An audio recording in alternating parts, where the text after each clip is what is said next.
নমস্কার, আমি শিল্পী হেলদি ফুড জোনে আপনাদেরকে স্বাগত জানাচ্ছি।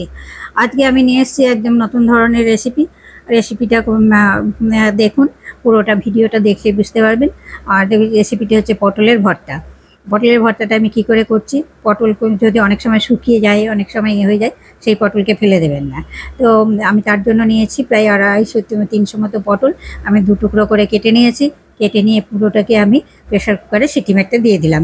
একটু দিয়ে দিয়েছি তার মধ্যে লবণ আর হলুদ। আপনাদের কাছে অনুরোধ রইল পুরো ভিডিওটা দেখার জন্য। আর আপনার এইটুকু যে আপনাদের কাছে যদি ভালো লাগে আমার পদ্ধতিটা, তাহলে লাইক শেয়ার কমেন্ট করবেন। আর চ্যানেলটা সাবস্ক্রাইব করলে আমি আরও নতুন ভিডিও করতে উৎসাহ পাবো, এই অনুরোধ রাখি। পটলটা আমার মোটামুটি সিদ্ধ হয়ে গেছে। আমি কিন্তু খোসাগুলো ছেলা যাচ্ছিল না, আমি কিন্তু সেই জন্য পটলগুলোকে ফেলে দিইনি। আমি খোসা সমেত পটলগুলোই কিন্তু দিয়ে দিয়েছি। আমি একটা ঘুটনা দিয়ে এবার আমি ভালো করে ব্লেন্ড করে নিচ্ছি। ব্লেন্ডারে ব্লেন্ড করলে বেশি একদম হয়ে যাবে। একটু যদি দানা দানা না থাকে তাহলে ভালো লাগবে না খেতে, সেই কারণের জন্য আমি ভালো করে কিন্তু একটু ডাল ঘুটনির মতো দিয়ে আমি করে নিচ্ছি, থেতো করে নিচ্ছি একটু। এবার আমার হয়ে গেছে, আমি এদিকে কড়াই বসিয়ে দিয়েছি। তাহলে আমার পটল রেডি হয়ে গেছে। আমি পটলের মধ্যে একটু আলু দিয়েছিলাম, একটা ছোট্ট আলু দিয়েছিলাম। তো আমার ওই পটলটা রেডি করা হয়ে গেছে, কড়াই বসিয়ে দিয়েছি। কড়াইয়ে দিয়ে দিলাম আমি তেল, সর্ষের তেলেই করবো রান্নাটা। দিয়ে দিলাম শুকনো লঙ্কা, কাঁচা লঙ্কা, গোটা গরম মশলা, জিরে ফোড়ন দিয়ে দিলাম। এবার দিয়ে দিলাম আমি রসুন। আর প্রথমেই দিয়ে দিলাম, আমি প্রথমে একটুখানি চিনি দিয়েছি। তার কারণ হচ্ছে রসুন দিয়ে করছি তো, রসুন দিয়ে করলে তার মধ্যে যদি তেলের মধ্যে চিনি দেওয়া যায় তাহলে কালারটা খুব সুন্দর হয় আর দেখতে খুব সুন্দর হয়। তার মধ্যে আমি দিয়ে দিলাম পেঁয়াজ দিয়ে দিলাম। এটাকে আমি খুব সুন্দর করে আগে ভেজে নেব। একটু লবণ দিয়ে দিলাম, পেঁয়াজটা ভালো তাড়াতাড়ি নরম হয়ে যাবে, সেই কারণের জন্য একটু হলুদও দিয়ে দিলাম। এইবার সুন্দর করে আমি ভেজে নেব। এই তো পটলে তো অনেকভাবেই খাওয়া যায়, পটলের অনেক রকম রেসিপি হয়। তো পটল যদি কোনো কারণে শুকিয়ে যায় বা পটল যদি কোনো কারণে অনেক সময় একটু জলসা জলসা হয়ে যায় কেমন অতিরিক্ত গরমে, আমি এর মধ্যে একটু টমেটোও দিয়ে দিয়েছি একটা।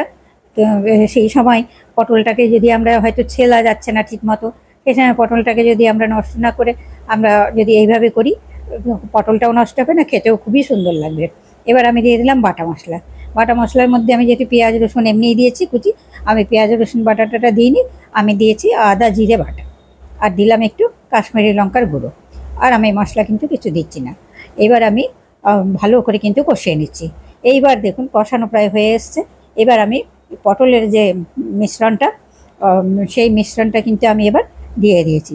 এই পটলের মিশ্রণটা আমি কোনো জল টল আর দেবো না, তার কারণ হচ্ছে পটলটা সেদ্ধ করা আছে, তাকে ভালো করে পেস্ট করা আছে, সেই জন্য আমি আর দেবো না। দেখুন পটলের মধ্যে পটলের তরকারিটা, এবার যে পটলটা হয়তো আমরা বাদ দিয়ে ফেলে দিতে যেতাম, সেই পটলের তরকারিটা কিন্তু সুন্দর একটা রূপ পেয়ে গেল এবং আমাদের সুন্দর একটা রেসিপিও হয়ে গেল। আমাদের এইটা দিয়েই শুধু ভাত খাওয়া হয়ে যাবে, এত সুন্দর স্বাদ হবে। তো এইভাবে আমি ভালো করে কষিয়ে একদম কষিয়ে নামাবো, কোনো জল টল ব্যবহার করব না, আস্তে আস্তে কষাবো, কষিয়ে নামিয়ে নেব। তো আপনাদের কাছে অনুরোধ হলো যদি আপনারা এইভাবে একবার করেন তো খুব ভালো হয়। আর করে দেখবেন যে খুব সুন্দর লাগবে খেতে। আর আপনাদের কাছে এটাও অনুরোধ রইল, ভালো লাগলে একটা লাইক দেবেন, শেয়ার করবেন বন্ধুবান্ধব আত্মীয় স্বজনদের মধ্যে, আর চ্যানেলটা সাবস্ক্রাইব করবেন। তাহলে আমি আরও উৎসাহ পাবো নতুন নতুন ভিডিও করতে।